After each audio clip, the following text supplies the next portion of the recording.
right, so here I am with a taxidermy expert. What is your name? Could you describe some of it for us? Tell us a little bit about all this equipment here. A bit of information so that people kind of knew. Howdy, folks. This is Michael for To Be Entertained. We're here at the New Jersey Saltwater Fishing Expo in Edison, and we're gonna show you a couple of things around here. I am not particularly great at saltwater fishing, but we're going to check it out. And if you notice, it's almost entirely pickup trucks. We did not anticipate this many people being here, but I honestly did not know that the fishing culture in New Jersey was so significant. There are tons of people here, tons of pickup trucks. It honestly reminds me a bit of Alabama when I come here. All right, folks, welcome anglers to the New Jersey Saltwater Fishing Expo. It is packed out. Look at everything they've got here. This is incredible. It's amazing how many people are here, because I wouldn't expect this in New Jersey. Perhaps I just had an improper stereotype of people from New Jersey not being super outdoorsy, but here we are. Welcome, anglers.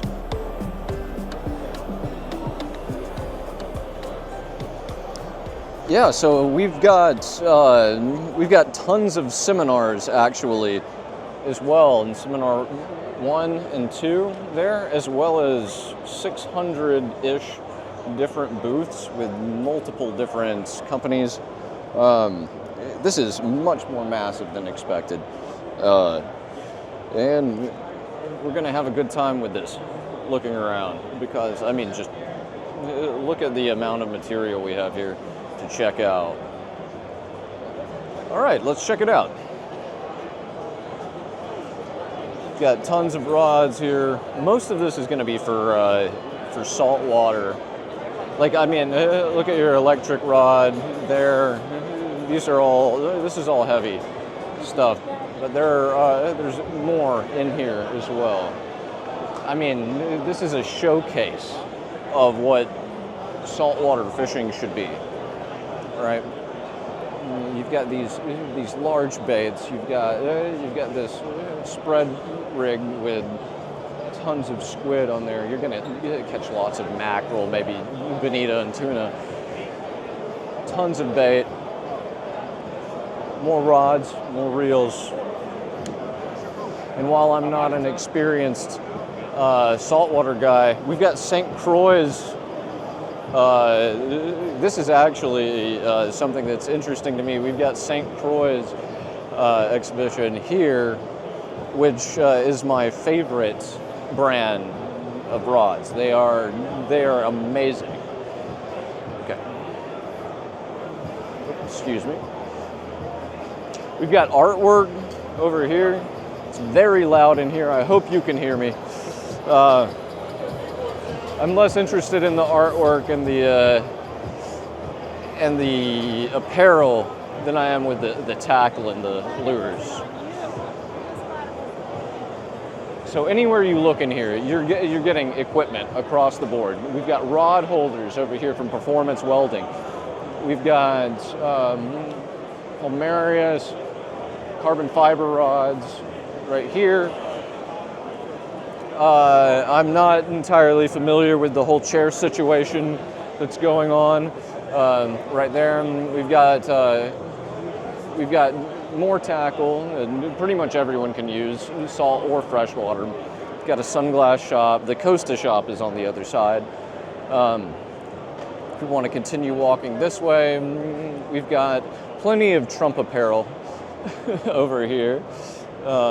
We've got backpacks. I'm not familiar with this brand, but we've got them. They're selling mustard here for some reason.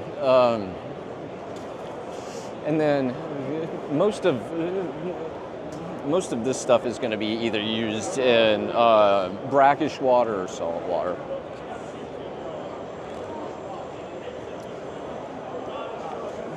We've got some other apparel companies, and they're selling knives as well.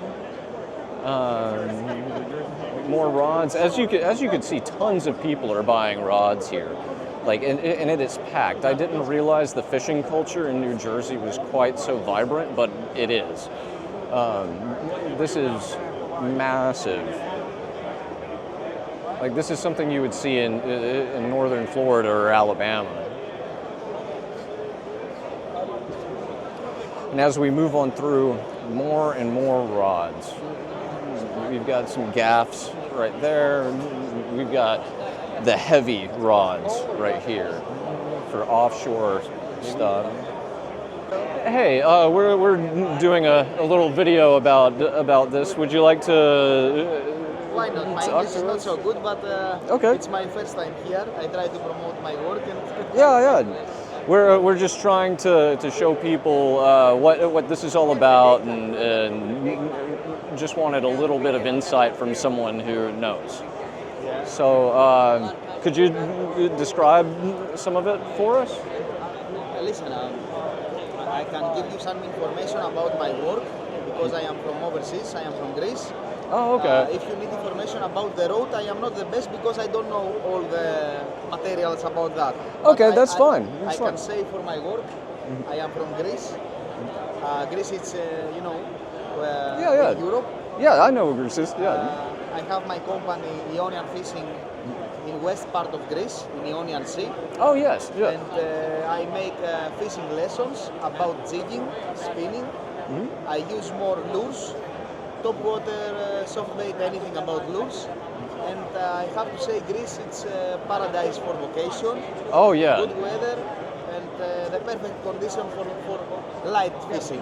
Do you prefer saltwater fishing? I prefer more salt water because it's very nice and protect arena from weather. It's a lot of islands. Okay. That give protect place with nice weather. Always nice weather. And wonderful. I've seen videos about Greece, and it looks like a paradise. You need to see my YouTube channel also. Oh, you also have a YouTube channel. Yeah, okay, great. Yeah, what's the YouTube channel name? It's my name, Kostas Antoniadis Fishing. Okay.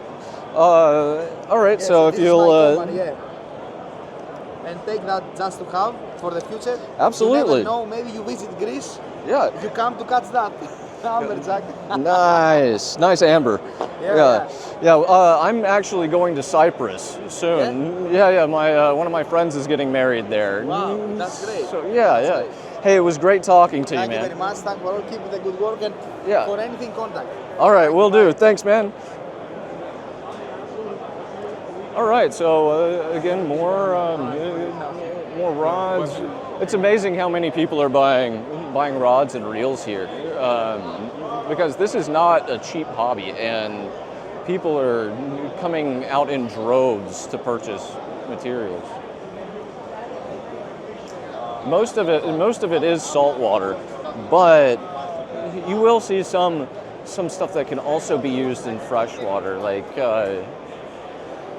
this is mostly freshwater or saltwater material, excuse me.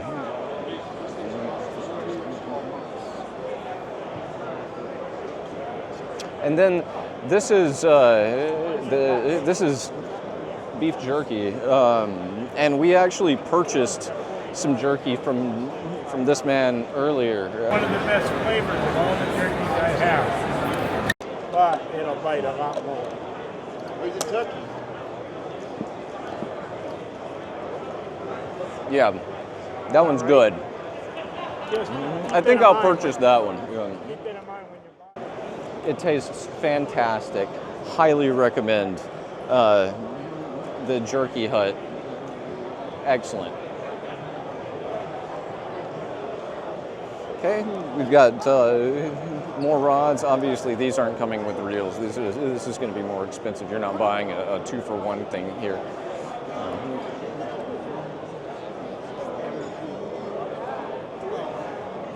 And then we've got reels that you would buy here. These are all open face reels, mostly for saltwater. There are some bait casters though there that could be used for fresh as well, but most of the stuff we're going to be seeing is going to be heavy duty. You know, and these are spinning reels. This is more my wheelhouse. And again, we've got more spinning reels. These are actually really interesting colors. You don't see this very often. That is a thick spinning reel there for $800. Yeah, this is all gonna be saltwater stuff. I'll show you what I got. All right, so here I am with a taxidermy expert. What is your name, sir? Robert Kennedy. I'm here with Robert Kennedy, and I'm mostly familiar with freshwater fishing. I have a bunch of taxidermized largemouth on my wall, but I decided to stop by and ask him about the taxidermy process. Well, this is what I do here at the show. I show my reproduction fish, and all I'm doing is reproduction fish. Okay. So people can take a picture of the fish, send me the photo. You know, they say, I've got a 45-inch striper. Here's a picture of it. Length and girth is good. And with that picture, I can make you a reproduction which is pretty accurate to your fish. That's fantastic. Yeah, what I'm used to is I guess the old school way. I'm from Alabama, and so reproduction fish would mostly be like the extremely large fish that you would like to release, correct? Sure, the billfish, but over the years, technology's changing a bit more, and reproduction fish, I can do them, I believe, better and cheaper than other people. And that's what customers kind of assumed I was doing and what they were getting anyway. So for me, it's business-wise, it's much easier because I have customers from the Salmon River, Lake Ontario, so they're not coming to me. They're not going to drive 300 miles with a fish. They text me a picture, and it's easier to take care of the customers that way. Yeah, that seems like a much more efficient way of doing it, right? Yeah. Than bringing your fish down. Because I remember we used to have to we used to wrap our bass. If I called a 10-pound bass, wrap it in a towel, put it in the freezer, and take it down. Probably 80% of my customers I don't see anymore. I do meet people here at the show, but some guy I met here at the show 5 months from now, him and his brother can text me a picture and they order 2 fish. Okay. And I might ship them, they might pick them up, but years ago, all my customers came within a 30-mile radius. Now it's a 1,000-mile radius, wow. It changes the whole dynamics of. Can you describe the process of creating these? Well, the process is, I no longer have molds for a fish. I have a digital file. Okay. So I'm cutting these fish out on a machine. It cuts the fish out. Okay. So I can scale it to any size I want. Is it similar to 3D printing? Well, 3D printing is you're adding. Okay. I take away. I start off with a block of foam, and I'm cutting it down. Oh, okay, I got you. So if I have a 20-inch bass, that file, the next day, I can cut it at 23 inches. Nice. So I don't have fiberglass molds of fish laying around. So it's just technology. I mean, I didn't invent it, but it's new in the fish world. Okay. Yeah, excellent. Yeah, coming from rural Alabama, I'm only familiar with bringing the actual the fish in. So that's cool. It's a little newer technology, and it'll last longer. I can get them back, I think, quicker. That's why my prices are what they are. I can do any fish under 40 inches for $325. Nice. I'm doing a different process, but it's a better looking product at the end. 3 years ago, I was concerned whether I should bring my trump fish to the show. Yeah. And I mentioned it to a friend of mine. And he said, no, you got to bring it because those people really like trump. The fishermen, the outdoor people. Oh, yeah, absolutely. Yeah. So, but I just didn't want to get into any situation with anybody. This would sell like hotcakes. Oh, yeah. Down there in Alabama. Yeah. Sure. Yeah. I have a guy upstate New York. He sold 20 trump salmon for me. Oh, wow. So I knew I could, it would promote down here well. There's a store, it's a Jersey Shore. I'm not sure what town. It's Let's Go Brandon store. Oh, nice. I heard about it, and I went online. I found it, and I think in a week or two, I'm driving down there. I'm going to call him the day before and say, I'm coming down tomorrow to show you a product. What do you have? Don't worry about it, pal. I'll be there tomorrow. I got to show it to you. You got to see it. And I'm hoping I can go out there and say, maybe you can sell 1 or 2 a week. Yeah, that'd be great. Yeah, like I was saying, if you brought this down to Alabama, you'd be a wealthy man real quick. We'll see. Well, it's good that you have so much work to do. Congratulations, these are gorgeous. I stay busy. I'm glad. Thanks. Anything else you'd like to say before we head out? I'll see you next year with the fish. Absolutely. All right, sounds good. Hey, thank you so much. Moving along, we've got a great knife exhibition right here, and this is all saltwater. This is all going to be saltwater. You're catching things like tuna, sailfish, marlin. With some of the smaller ones, like king mackerel, kingfish. More sunglasses. We've got some. You guys fish Hudson River at all? We have a striped bass derby in the spring if you fish the river. I don't fish the Hudson. I fish the Raritan. Okay. Yeah, which is not all that great, but. Say what? I said I fish the Raritan River more so. Okay. In the South Branch of the Raritan for Piscataway, whatever? Yeah, down next to New Brunswick. Okay, no, New Brunswick. Okay. Yeah. I fished there too a couple of times. But Yeah, I've caught some stripers out there, but nothing huge. Yeah, nothing big, man. Yeah, you're not. The Hudson River's on fire right now. Oh, really? Is it? Yeah. Maybe I'll check that out. Hey, thanks, man.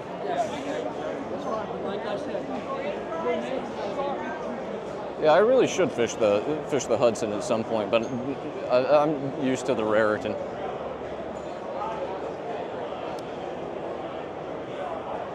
This is signing up for tournament over here. I'm not that good at fishing in brackish water, so that's not for me. Got more great material over here. Right. These are only $30. That's a pretty good deal. I might have to come back around and grab one.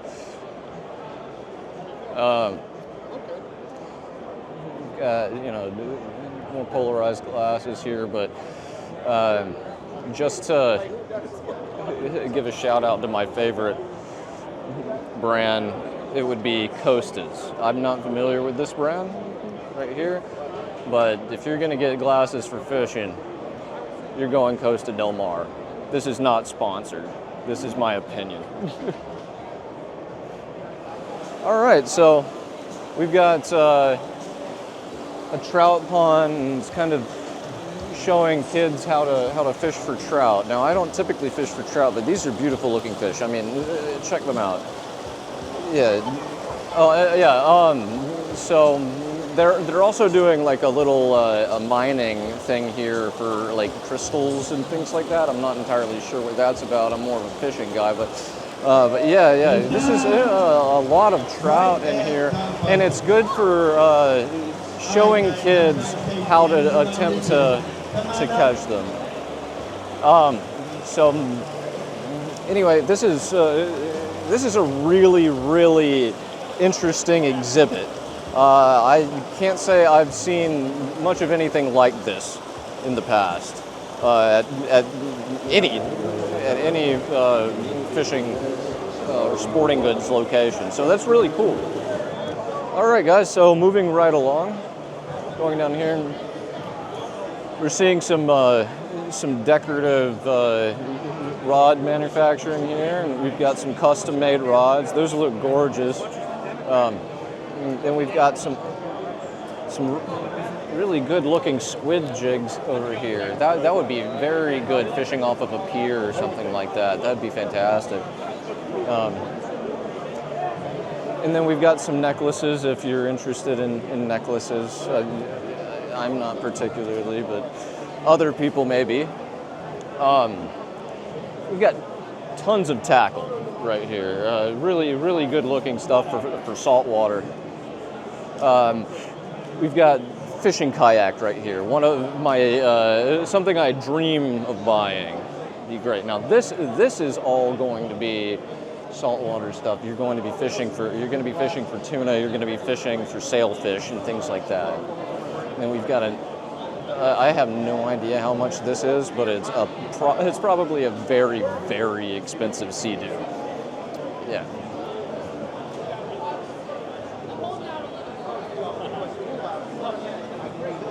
Hey, good afternoon.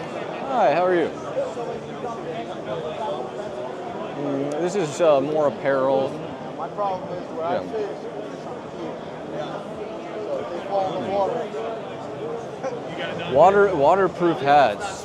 Now that's nice, because my hat it certainly isn't waterproof.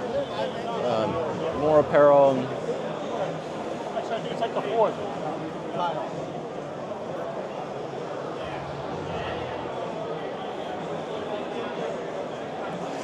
And now we're moving into the Garmin, the sonar, you know, you've got all of it. So in tournament fishing, you're going to be using this kind of thing all the time, regardless of whether you're doing freshwater or saltwater. Some of them are wildly expensive, and a lot of the money that you're putting into decking out a good bass boat would be using this kind of stuff, like Humminbird, Minn Kota. They're all excellent. And so even in the past, let's say 10, 15 years, this kind of thing has advanced significantly. And Minn Kota, Humminbird, and Garmin are at the top of the top of the market, right? You're going to see tons of taxidermized fish, just like I have at home. I've got tons of bass. I'm a freshwater guy, so yeah, but this is really interesting. What do you guys independent?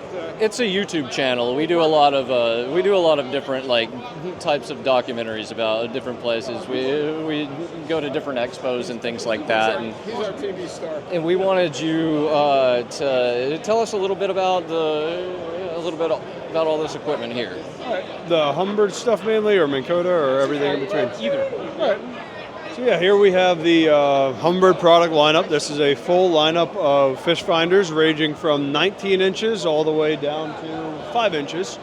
Humminbird is very well known for their image quality, specifically side imaging, down imaging, as well as 360-degree imaging, and now live imaging. We make a vast array of units, transducers, and mounts for all those products. They are fully compatible with the Minn Kota trolling motors, so you can hold your position, create a route, follow a contour, whatever it might be, with the conjunction of the two systems. They are ranging in price from around $300-400 up to about $5,000 at your bigger units, bigger screens, better image quality and all that. But overall, there's basically a unit for everyone in the market.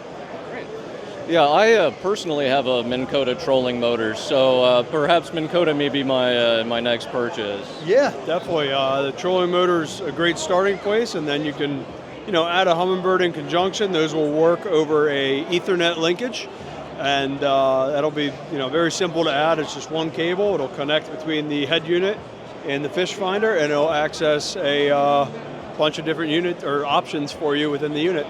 Excellent. Thank you so much. What was your name? Kevin Conroy with ComMar Sales and Humminbird and Minn Kota. Thank you so much. Great talking to you. Great talking to you.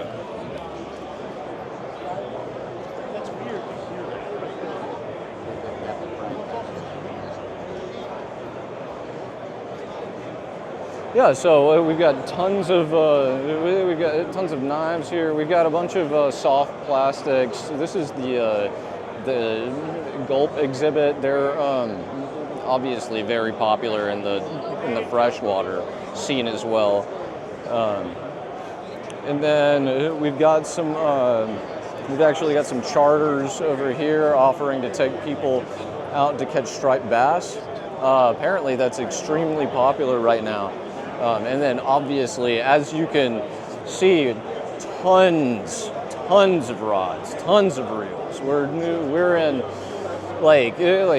if you're coming here and you want to spend, your life savings, you'll be able to do it very easily. All right. They're excellent with just the sheer amount of tackle over here. Okay. Oh, moving along, we've got, they even have demonstrations. So demonstrations on how to use specific types of lures I know they used to do this at Bass Pro Shops. I'm not sure if they still do, but yeah, this is a demonstration of the action of each lure in the water, and you can see how. I couldn't hear you. Have I fished one of these? No, I have not. Hello, hear me? Yes, Good. we can. You guys fish rods these? These tails, these plastic tails? Oh no, I've never fished one of those before. What kind of fishing do you like to do? I'm a freshwater guy myself. Freshwater guy. They're little 4-inch ones. Okay. That Good. we kill the largemouth and peacock bass on. They're right over there. Oh, nice. I'll have to go Little and. four with a little head. They look like little minnow imitations. They're Yeah. awesome. Nice, nice. I'll check those out. Yeah.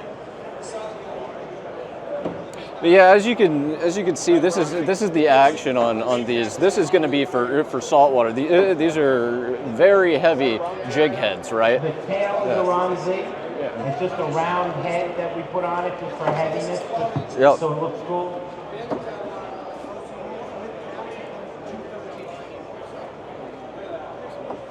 Fantastic action on this. That's the kind of jigging that you'll be doing in deeper water, right? Hey, thank you so much, sir.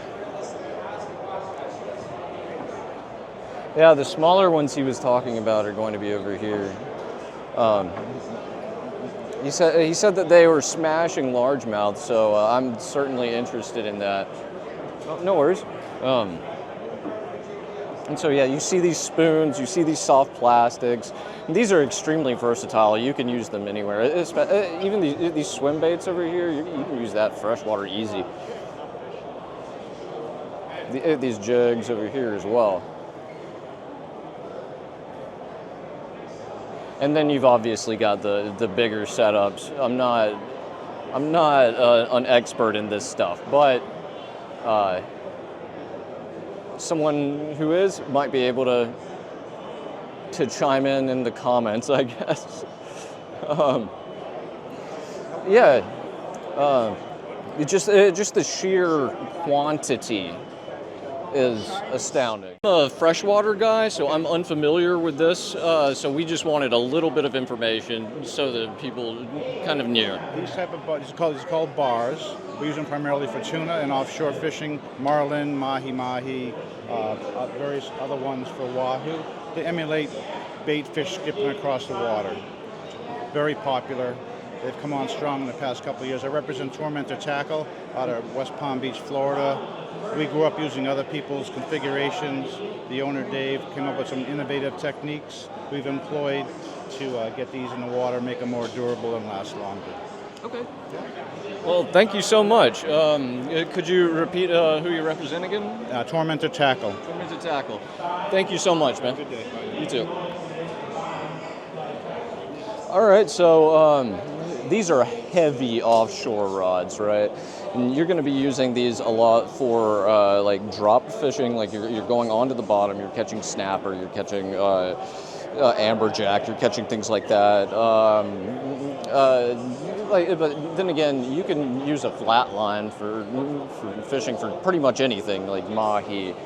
But when we're talking like big, heavy rods like this, you're looking at marlin. You're looking at blue tuna. You're looking at bluefin tuna. Sorry, you're looking at large grouper like Goliath grouper. This is something that you're going to be using for fish that are going to run like 600 yards off of your line or something like that. So the pricing is substantial. Like for example, this is going to be $1,750. This one's $1,680, $2,200 here. But like, look, they get way more expensive than that. I think those are actually good prices for these. And now we've got another demonstration right here.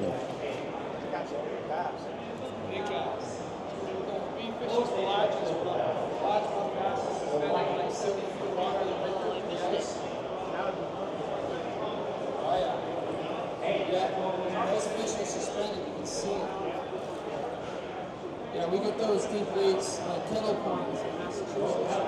That's where we'll fish that Pittsburgh. They keep shaking. Yeah, so this guy is also demonstrating the action on each of these lures and how to fish them. $40. 540 with free mixing out all lures. Well, we have a solution. We also have one guys. What size rod do you want? We have. No pressure, no pressure. Yeah, great musky bait. Gee, I wonder if you can find one of those. Heads up. You see, look at the action on that. It is absolutely gorgeous. And it swims as long. It swims, yeah. We're out of stock. Perch, rainbow trout, we have all those things. A beautiful action on that. This is a 9-inch. It's hard to You would have a hard time not catching anything that could fit that in its mouth. I can see the gears there. I love it. Yeah, it's a shot. What's that weigh? 6 ounces. We have a floating version that you're gonna go crazy about too if you're a buster guy. Ah, what a bus. Oh, there you go. All right, well, we have a bait. This is a sinker. Yeah, so this is a hard swim bait. Watch this. As fast as I can reel it in. Nice. It is perfectly balanced. It's going to fall perfectly horizontal to the bottom of the tank. Sits upright on the tank. It will right itself. If I put this upside down, by the time it hits the bottom, it will flip. It is so perfectly balanced that we took that bait and we made an offshore version. Big on the eyes, doubled up the Kevlar, through our offshore rigging hole, went with the single hook hanger. This is all through wire connected. Think big wahoo tuna, think dredge bait without a hook. 36 of these on a dredge bait. Oh yeah, I'll show you the floating one. All right, and then we just have a couple of boats here, but this has a lot of power. That's two 250s on the back of this sucker, so it can get out really quickly.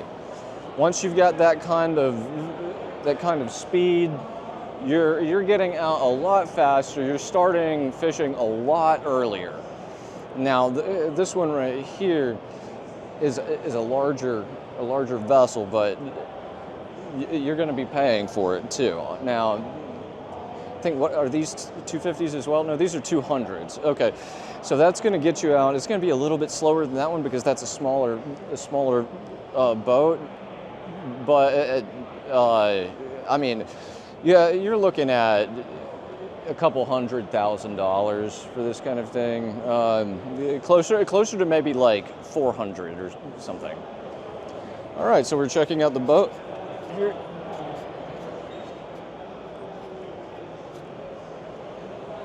Excellent looking vehicle. You've got a hold in here for all of your storage needs. And this is just a fantastic vehicle itself, but you're going to be paying a considerable amount of money for this, right? This is like, I mean, this is great. This is a great example of a modern offshore boat, right? So if you have the money for this, yeah, you want to go for it. And also you've got twin 250s on the back, so if you want to get out, you're going to be getting out quickly. So you have more time fishing and less time getting offshore. Fantastic. You've got all of the storage here, right? You've got rod holders here, cup holders as well, and you've got 4 rod holders on the back and 4 up top for your flat lines. Right. All right, so we're going to check out these 2 seminar rooms that they have. Now they have a massive schedule of seminars that cover a wide variety of topics, right? So when we came through earlier, we didn't stick around the seminars for too long, but I just want to take like a little peek inside to see what we're going to be expecting here. I don't want to be too loud and interrupt people.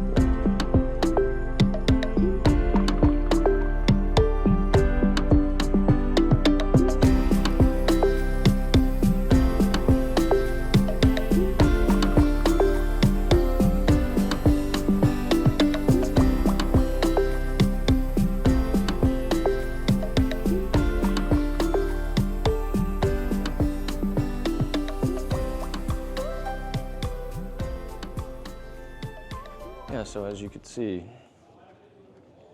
these seminars are wildly informational. Like, if you're trying to get into saltwater fishing, right? If you're trying to get into a little bit of offshore stuff, then this is where you need to go. This expo has been absolutely fantastic. These seminars are great. They've got a different lineup of seminars every day until Sunday.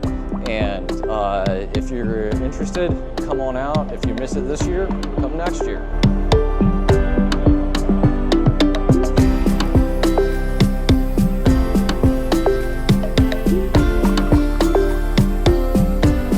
All right, will do. Thanks, man. Hey, thank you so much. Maybe I'll check that out. Hey, thanks, man. Well, thank you so much. Hey, thank you so much, sir. Thank you so much. Great talking to you. Great talking to you.